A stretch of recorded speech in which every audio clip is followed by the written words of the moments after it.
Il va maintenant être question du document récapitulatif qui a d'ores et déjà été publié dans la série d'articles parus sur la chronique électorale dédiée à la France.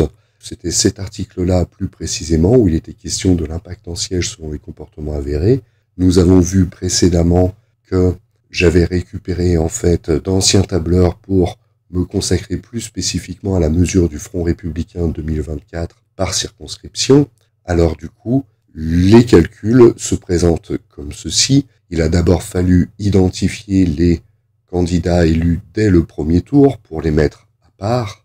Il s'agit de les identifier d'abord en fonction de leurs résultats, de leur mouvance politique, etc. Cela suppose quelques petites manipulations, mais rien de bien extraordinaire.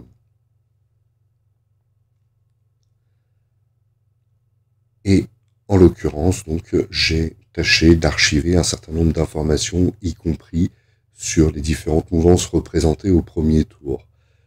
Les calculs, eux, concernent plus spécifiquement les circonscriptions en ballottage. Il m'a donc fallu, dans un premier temps, récupérer les données du tableur précédent que je vous avais montré, et cette fois-ci, faire des calculs plus spécifiques concernant le premier tour, notamment pour les rivaux, enregistrer donc le résultat au premier tour, histoire de pouvoir mesurer par la suite quels reports ont été reçus, aussi bien par l'élu d'un côté que par le rival de l'autre.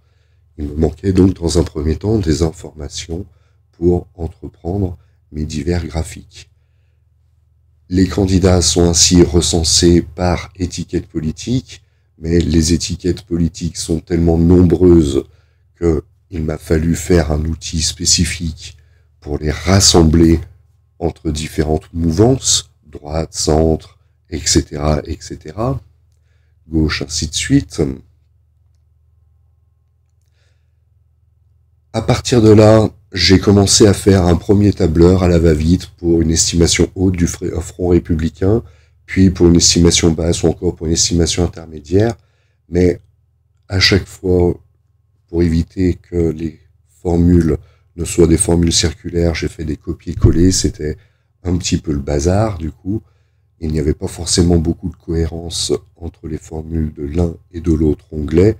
Ça m'a tout de même permis de faire un petit récapitulatif sur l'Assemblée sans le Front républicain, mais j'ai dû par la suite harmoniser mes formules dans un calculateur type matrice, je les appelle souvent comme ça, pour notamment identifier donc le poids des reports dans le score de l'élu ou encore l'avantage de l'élu par rapport à l'ensemble des reports. Donc ce sont les critères essentiels qui sont utilisés dans le document de synthèse. Et comme j'avais besoin de faire varier un petit peu le deuxième critère pour classer les élus, les députés, en fonction de leurs conditions d'élection, très dépendantes du Front républicain ou peu dépendantes du Front républicain, j'ai donc utilisé quelques petites touches que je peux faire varier, aussi bien dans le sens, d'ailleurs, d'une inéquation donc positive supérieure à que dans une inéquation négative inférieure à. Je peux faire basculer dans un sens ou dans l'autre selon les circonstances. Ça peut parfois être pratique et toujours à la fin la même partie du tableur dédiée à l'identification des mouvances.